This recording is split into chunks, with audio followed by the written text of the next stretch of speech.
A tardes, ver. muy buenas tardes con todos. Buenas tardes, don Enrique, ¿cómo está usted? Eh, bueno, le doy la palabra para que usted hable acá sobre lo que es esto, el significado de la paz, ¿no? Y lo que estamos desarrollando, ¿no? A través de este segundo día del Simposio por la Paz. Bueno, muchas gracias a todos los presentes y a quienes nos están escuchando. No hay mejor forma de entender la importancia de la paz que estudiando y mirando los destrozos de la guerra, ¿no?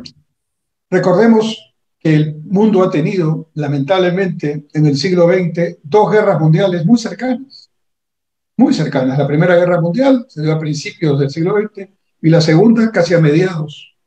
Digamos que la segunda que fue casi una consecuencia de la primera, porque en la primera se hizo un tratado, pero era una especie de solución transitoria que en realidad no soluciona nada, y a la primera posibilidad que hubo, ya los intereses que estaban de por medio, intereses digamos, de mentes que estaban pensando obviamente en su propia locura, ¿no? Yo no puedo entender a una persona como Hitler sino entenderlo como una persona que estaba, evidentemente era un hombre inteligente, pero un hombre inteligente para el mal, ¿no? Claro, Entonces, en la primera Guerra Mundial ya existían esos objetivos de expansionistas, y la Segunda Guerra Mundial vino prácticamente casi como consecuencia de eso. Y murieron millones de personas, millones. Estaba haciendo un recuento el otro día y la entonces Unión Soviética ya no existe, ¿no? Ahora es Rusia y otros países. Ahí fue uno de los ganadores de la guerra, junto con Estados Unidos, Inglaterra, de la Segunda Guerra Mundial, pero murieron 25 millones de rusos o de soviéticos, 5 muertos. millones, ¿no? Y obviamente ya el conflicto a nivel de todo fue todavía mucho más cruento. ¿Y quién repone esas vidas? ¿Cuánto vale una vida? No tiene forma alguno de calcularlo. ¿Cómo quedaron esas familias? ¿No? ¿Cómo quedó hasta ahora esa situación de la que los alemanes sienten hoy día vergüenza? ¿No? ¿No? Acordámonos que hace ya unas décadas el entonces o sea, primer ministro, el jefe de gobierno en realidad de Alemania, Willy Brandt, se arrodilló y pidió disculpas, ¿no? Al mundo. Pero era una atrocidad lo que pasaba ahí, una cosa de locos, ¿no? Pensar que hay una raza superior, una raza aria, que es pura, que todas las razas mezcladas no son razas que deben subsistir. Solamente está en la mente de alguien que no está bien, ¿no?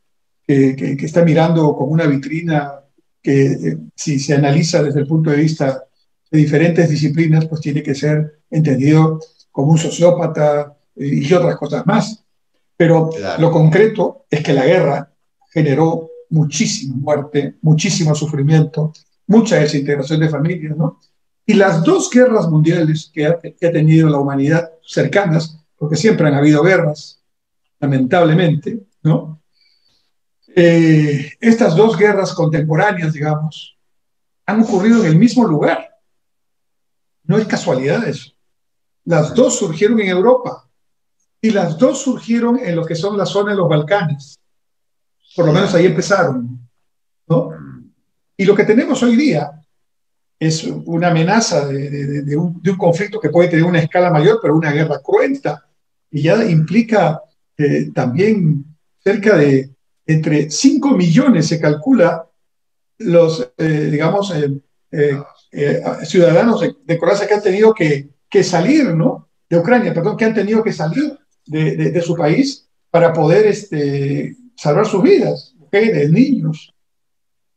Se calcula que esto no lo dicen los rusos, pero claramente en términos militares los rusos no han logrado sus objetivos porque los ucranianos se están defendiendo con la garra, con las uñas, ¿no? Y se calcula que ya los rusos tienen fallecidos en un mes y medio, que es el equivalente a lo que se calcula en 15.000 los fallecidos militares rusos, que son los que fallecieron en 9 años, cuando la entonces Unión Soviética pretendió tomar Afganistán y no pudieron, perdieron esa guerra, ¿no? Y ya en un mes y medio tienen el mismo número de muertos que 9 años en Afganistán. Lo que quiere decir dramáticamente también que esta guerra es absurda, ¿no? Otra pretensión similar a la de Hitler, ¿no? De volver a poner al imperio, en este caso ya no a la Unión Soviética, pues sería una tontería histórica, ya eso murió, pero poner al imperio ruso nuevamente en una posición expectante, ¿no? Pueden haber razones históricas, nunca esta relación entre Rusia, Unión Soviética y ahora nuevamente Rusia con Ucrania ha sido una relación muy cercana, han habido diferencias, pero de ahí a utilizar el método de la guerra, de matar civiles, de bombardear hospitales, ¿no? Es realmente algo que seguramente la Corte Penal Internacional tendrá que en su momento evaluar. Empecé mis comentarios hablando de la guerra, porque si no entendemos la guerra no vamos a entender la ventaja de la paz. Yeah. Y cuando ocurrió la Segunda Guerra Mundial, tan cruento y tan dramático, tan avergonzados se sentían todos, triunfadores y perdedores, ¿no? Que se organizó todo el mundo, multilateralmente se llama, institucionalmente, para provocar el desarrollo y para provocar la paz. Ahí surge la Carta de San Francisco en 1945, que da origen a las Naciones Unidas. Y el objetivo principal de Naciones Unidas es promover la paz y promover el desarrollo. De ahí vienen ya diferentes Hola, buenas tardes. Componentes, ¿no? Que implican instituciones regionales, instituciones especializadas, ¿no? En diferentes aspectos del desarrollo. Y lo más concreto que tenemos hoy día pendiente, todos los gobiernos mundialmente nos hemos comprometido a los 17 ODS, los 17 Objetivos del Desarrollo Sostenible, ¿no? Ya estamos supuestamente enfocados en buscar un desarrollo no solamente con crecimiento del producto, de la riqueza, sino también con un buen manejo del medio ambiente y además con una inclusión para que ese crecimiento genere mayores personas, familias que formen parte de los beneficios de ese crecimiento. No está todo arreglado en el mundo en este tema, ni en cualquier país. Algunos han avanzado un poco más, otros un poco menos, pero los objetivos, los 17 objetivos de desarrollo sostenible es la Agenda 2030 que dentro de pocos años se evaluará, ya se está evaluando, y es la respuesta que el mundo dio a través de Naciones Unidas para continuar con los objetivos del milenio que se hicieron para el cambio del milenio en el año 2000. Muchos países avanzaron, Perú también es un país que avanzó hacia ese objetivo, pero hay muchos temas que están pendientes. La agenda tiene muchos temas que no están resueltos. Y la principal garantía para que no haya guerra es que haya paz. Y la principal garantía para que haya paz es que haya desarrollo. Un desarrollo sostenible, un desarrollo inclusivo, porque las guerras surgen generalmente usando como pretextos elementos que están vinculados a estos otros dos elementos.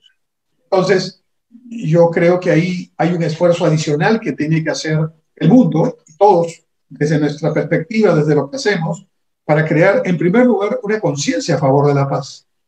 Ya no hablemos de las guerras mundiales, ahora hablemos de la violencia como un componente de la vida diaria. La violencia está presente, para empezar, en todos los medios de comunicación masivos, ¿no? Que en una parrilla, en una manera de producir los contenidos, priorizan los contenidos violentos que existen, ¿no? Pero no tienen para nada presencia los componentes valorativos, los componentes positivos que también existen. ¿Por qué ocurre este desbalance? Porque los primeros dan rating y los segundos no dan rating. O sea, los primeros producen publicidad y los segundos no. ¿Y la publicidad de quién depende? De nosotros como usuarios. Entonces, el problema no está en los medios de comunicación solamente. El problema también está, primero, que en la realidad existe este tema de violencia y segundo, que a nosotros, aparentemente, el morbo nos mueve porque cuando se hacen las encuestas para ver qué estoy escuchando o qué programa prefiero, resulta que estos programas altamente violentos, explícita o implícitamente, están, si no promoviendo, por lo menos evidenciando y socializando conductas que no son para nada ejemplo, son elementos que interesan a mucha gente. Entonces caemos en el tema fundamental que yo quiero proponer para la paz. Sí, para la paz se necesita desarrollo, para la paz se necesita que obviamente haya un concepto muy claro eso tiene que ver con la educación. Hay que trabajar en una educación para la paz, en una educación para una convivencia pacífica, en una educación donde los valores vuelvan a ser parte de lo que nos formamos desde pequeños, ¿no? Y entonces ahí tiene que haber una cultura que tenga como sustento una educación, que sea una educación entre cuyos objetivos esté el valor de una convivencia pacífica. Porque si no, todo lo que estamos conversando queda en el aire, en una buena intención, y pueden surgir Putines y Hitleres y basados en su poder militar, en su capacidad de abuso, pues ejercen esta posición de una manera absolutamente, digamos, reprochable y criminal, ¿no? Ahora, el mundo se defiende de alguna manera, ¿no? A diferencia de las otras dos guerras, en esta guerra han entrado a jugar otros elementos. Me refiero a la invasión de Rusia a Ucrania. Uno de los elementos que nunca había estado presente es la guerra económica. Occidente ha reaccionado económicamente y lo ha puesto en jaque a Rusia. Rusia está en estos momentos con una expectativa de inflación que dicen los especialistas puede llegar al 50%. ¿Esto qué quiere decir? Que vivir hoy día en Rusia, para los rusos es realmente no solamente caro, sino que es una situación que para muchísimos de ellos no es manejable, están tratando de salir. O sea, no los ucranianos, los rusos. O sea, este no es un tema que tenga la aceptación social en Rusia. Esta es una idea de Putin y de algunos generales que lo acompañan por el momento. Y algunos especialistas sostienen que este va a ser el tremendo fracaso de Putin. O sea, Rusia va a perder esta guerra y Putin va a quedar políticamente aniquilado, según lo que se va viendo que va ocurriendo. Y va a llegar un momento en que el soporte interno que tiene en el ejército Putin va a quedar, digamos, ya no tan sólido, porque algunos generales han muerto, 6 generales rusos. 6. O sea, ¿por qué digo la vida es, no importa que seas general, ¿verdad? Muere una persona y es igual de penoso. Pero me refiero, si mueren 6 generales, quiere decir que hay componentes del ejército ruso que están metidos en zonas ucranianas que han sido, pues, derrotados, porque si muere el comandante, ¿no? El comandante normalmente está atrás, es que los han derrotado, ¿no? Y entonces, esto significa que, digamos, este nuevo elemento de las sanciones económicas sí tiene un impacto, ¿no? Fíjate. Ahora, es un impacto que nos cuesta también, ya nos está costando, ¿no? Claro. El precio de los combustibles ha subido porque el precio del petróleo está arriba de $100 el barril. Les recuerdo que hace apenas 6 o 7 meses estaba en 40 o 50 dólares el barril. O sea que el barril de petróleo cuesta el doble, imagínense, todo sube, el transporte sube y automáticamente sube todo porque todo se transporta a los mercados. Pero además, esa zona entre Ucrania y Rusia, además de ser una zona de energía muy, muy importante para el mundo, porque Rusia es un vendedor de energía, es su principal ingreso, y abastece el 40% de la energía con la que vive Europa. Europa está en estos momentos solicitando, muchos países de Europa están solicitando a sus ciudadanos racionamiento de energía, porque su proveedor principal es Rusia y no le están comprando, ¿no? Entonces, eso por un lado, pero por otro lado es un mercado importante de alimentos. Entonces el maíz y el trigo están disparados también. Y nosotros, estoy hablando de Perú porque acá hay varias personas de otros países, lamentablemente en el Perú, en nuestra canasta básica de alimentos de todos, no importa la clase social, está el fideo, está el pollo, está el pan, ¿no? Que nunca falta, y eso se hace con trigo y con maíz importado. Así que la canasta básica está inflada por los combustibles, está inflada por el maíz y el trigo, además de los problemas internos políticos que tenemos. Entonces, sí nos pega la guerra a nosotros también, desde el punto de vista económico. Y si eso se agrava, ojalá que no, ¿no? Pero entonces esto también tiene repercusiones que empiezan a afectar a todos. El otro elemento que aparentemente todavía no ha aparecido, pero se sabe que en cualquier momento puede ser, es la guerra cibernética, ¿no?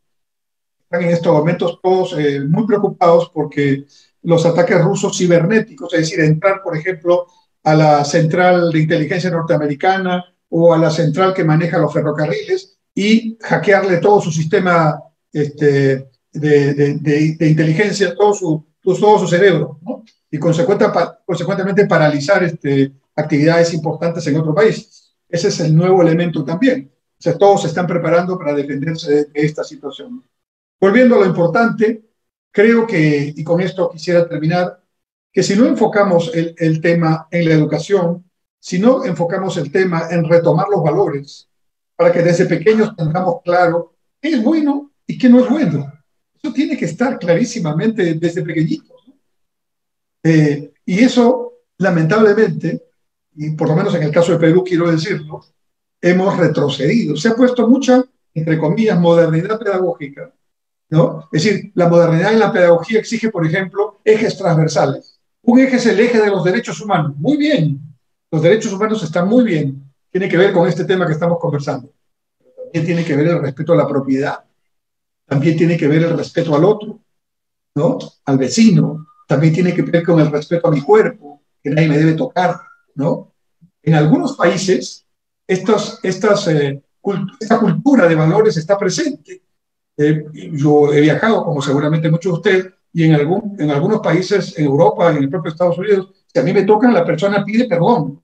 Disculpa, dice, ¿no? O sea, lo dice automáticamente, ¿no? Y eso viene desde la familia, viene desde la casa y desde el colegio, ¿no? Esos valores fundamentales que significan el respeto al otro, el respeto a la pluralidad, a saber escuchar, aunque uno no esté de acuerdo, porque en ese encuentro uno puede tener la posibilidad de aprender, ¿no? Yo ayer estaba en una reunión donde todos eran expertos en deporte, yo no soy experto en deporte, y al final me preguntaron, ¿qué te pareció la reunión? Y dije, he aprendido mucho, porque uno aprende aún en la discrepancia, y esa es la base de la democracia. La democracia es eso, es saber escuchar, es saber entender que tú no tienes todos los elementos en tu verdad. Tu verdad no es la verdad, es una parte, ¿no? Y tú tienes un filtro, yo tengo un filtro al momento de hablar en este momento, no soy consciente de mi filtro. De manera que por eso, desde que yo empiezo a hablar, yo estoy convencido de que algunos de las personas que van a manifestarse podrán tener una opinión contraria en otro aspecto o diferente. Yo la respeto. De repente no estoy de acuerdo, pero la tengo que respetar. Y eso tiene que venir desde pequeñitos, ¿no? Porque la suma de esas diferencias es lo que se construye. Porque la vida no es ni blanco ni oscuro. La vida no es ni radical de un lado ni radical de otro lado. La vida siempre es un matiz. La vida siempre es una construcción. La vida siempre es una intersección. La vamos haciendo cada uno con nuestros valores, con nuestra historia, con nuestras posibilidades. Pero los extremos no son los que funcionan. Los que generan la paz son los matices.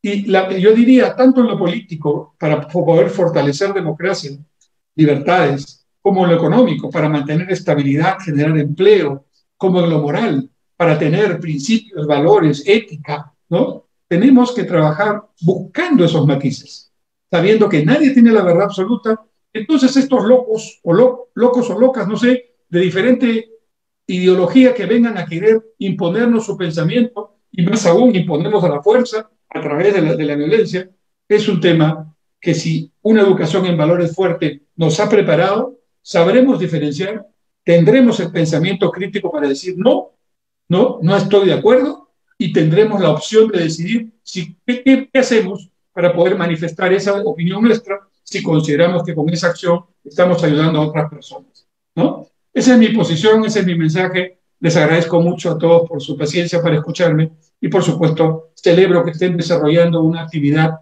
por la paz, porque evidentemente la paz es lo que genera vida, felicidad. La guerra, no hay forma de decir que una guerra genera algo positivo, ni siquiera para el vencedor. Miren a esos soldados que han ganado guerras y hasta ahora están con procesos traumáticos posguerra que no han podido salir de ellos, y la medicina no logra todavía ayudarlos. Traumados para toda su vida, traumados a su familia, aún seas vencedor. ¿De qué sirve eso? ¿Para qué sirve eso? Finalmente, cuando uno muere, va igual que todos al mismo lugar, de la misma forma. No se lleva ni territorios, ni riquezas, ni poder. Vamos igualito como empezamos. Así que valorar más al ser humano y hacer de la educación un emblema con valores sería mi pequeño punto de vista con respecto a este tema. Muy, muy revelador, muy concienzudo el análisis de Enrique Cornejo sobre lo que es la paz y sobre lo que significan los costos de la guerra. Efectivamente, don Enrique, todos anhelamos la paz, sin embargo no existe la paz en el mundo. ¿Por qué no existe la paz en el mundo? ¿Cuál es su opinión sobre este tema en particular? Oh, ya se fue ya. No, yo estoy aquí.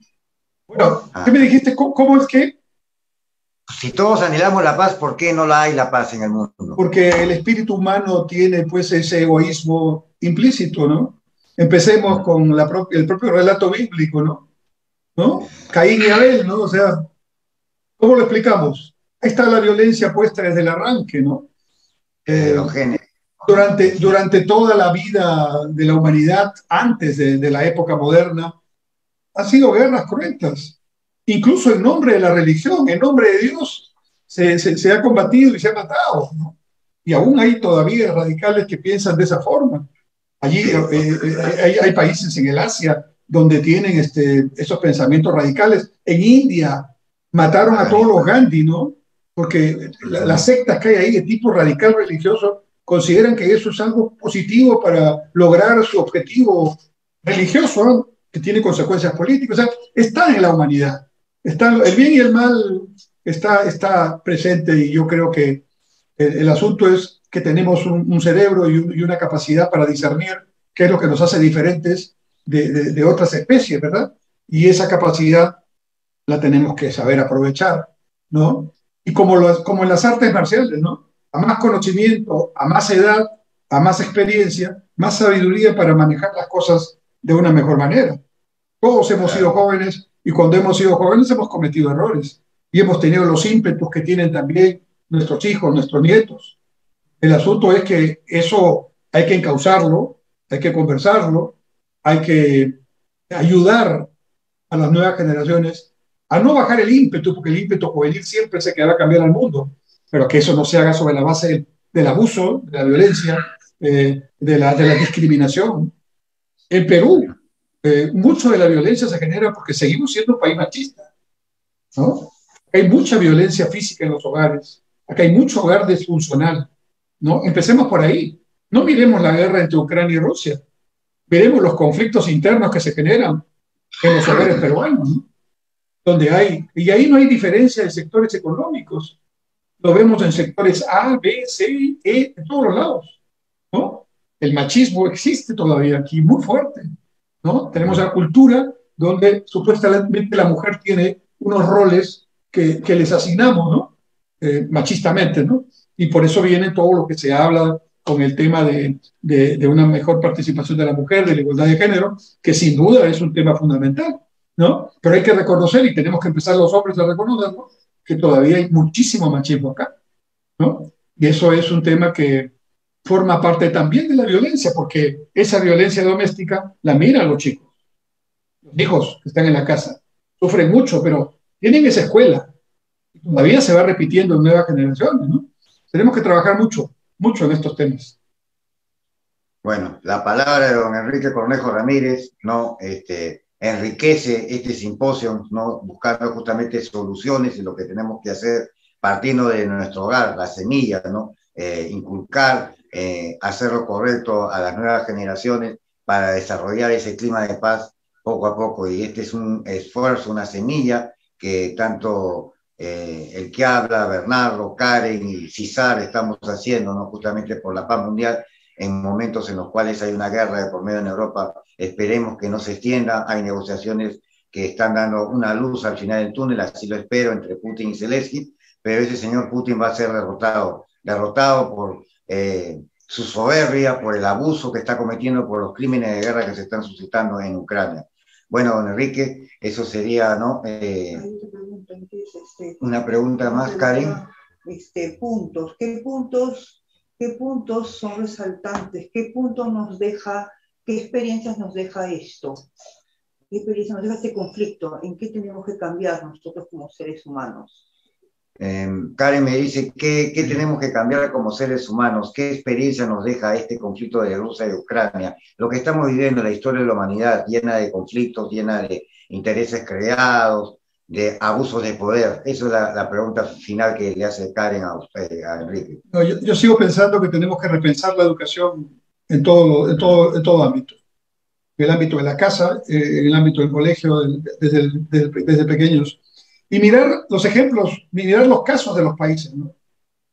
Hay países que han avanzado muchísimo. Por ejemplo, los países nórdicos, ¿no?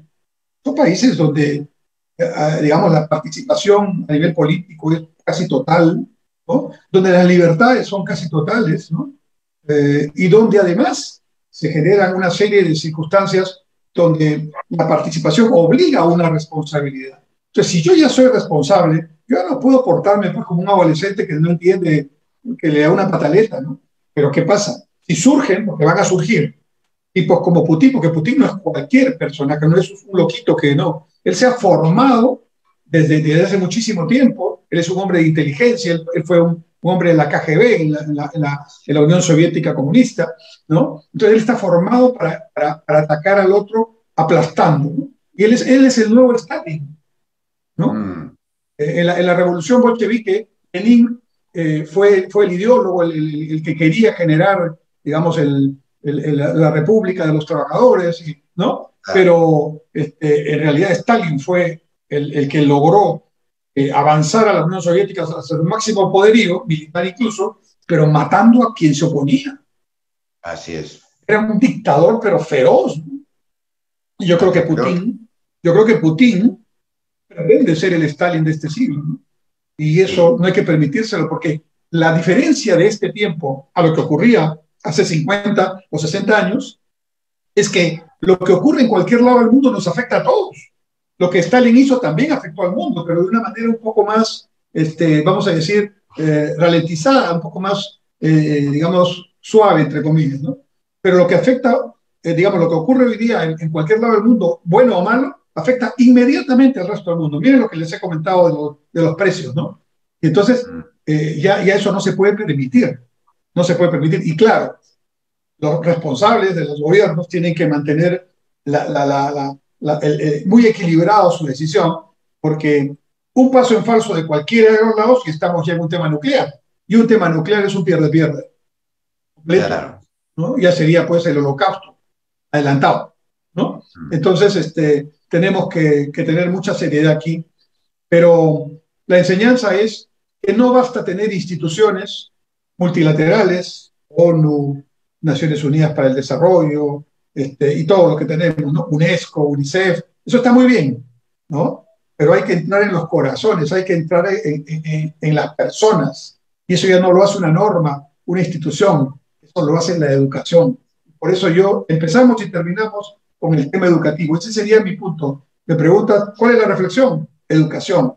Por ejemplo, hay gente en el Perú que piensa que los modelos comunistas que habían por allá por los años 70, 80 en Europa Oriental siguen vigentes.